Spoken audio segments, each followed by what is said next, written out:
The courtroom was silent, the kind of silence that made every breath feel like thunder. The only sound was the soft clinking of metal as a man in a worn military uniform adjusted his prosthetic leg before standing.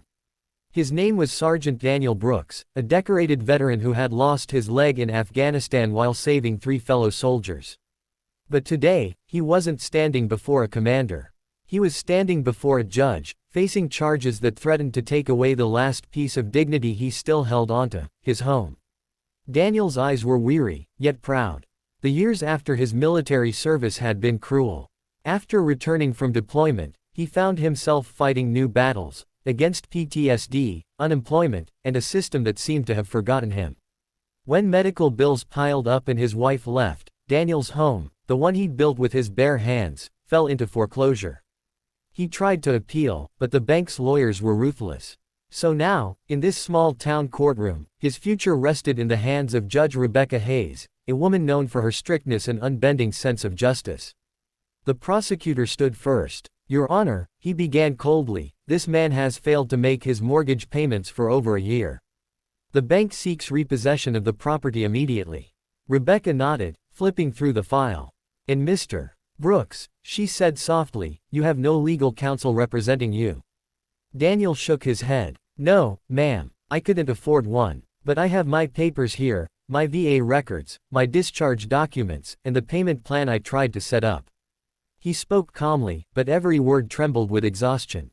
His voice carried the weight of countless nights spent in silence, alone with the ghosts of a war he could never fully leave behind.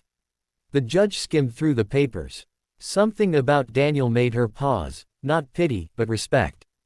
The courtroom's fluorescent lights reflected off the silver medal pinned to his chest, the Purple Heart. "Mr. Brooks," she asked quietly, "why didn't you sell the house before it reached this point?"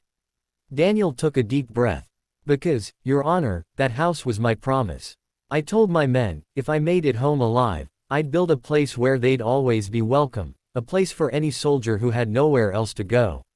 I can't lose that, not after everything." A murmur rippled through the courtroom. Even the prosecutor shifted uneasily. Judge Hayes leaned back, studying him carefully. "You served in the 82nd Airborne Division, correct?" "Yes, ma'am. 7 years. Her eyes softened. "My brother served in the same unit. He didn't make it back." For a brief moment, the courtroom disappeared.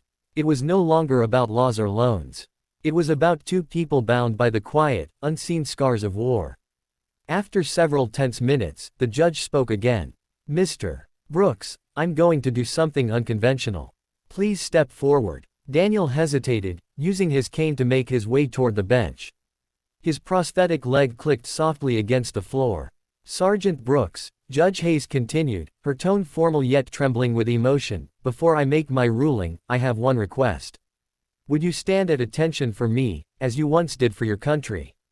The courtroom gasped. Daniel blinked, unsure if he'd heard correctly. But then, instinct took over. Straightening his back, he stood tall, shoulders squared, chin high, the same posture he'd held on dusty battlefields years ago. Judge Hayes rose to her feet as well. Slowly, she raised her right hand and gave him a salute. "On behalf of this court," she said, her voice breaking, "and on behalf of a nation that owes you far more than this, I want to say, thank you for your service." Tears filled Daniel's eyes. He tried to speak, but no words came. The courtroom was silent again, except for the quiet sobs of those who watched. After a long pause, the judge sat down, cleared her throat, and said firmly, "The court hereby grants a suspension of foreclosure for 12 months. Furthermore, I am ordering a full review of the veteran assistance programs in this county. Mr. Brooks, you will not lose your home today.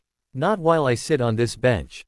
Daniel's composure broke. He covered his face, his body trembling as tears streamed down his cheeks. It wasn't just relief, it was the weight of years of struggle suddenly lifted. The judge continued softly, "I can't change what happened overseas, Sergeant. But here, in this room, justice will stand with you."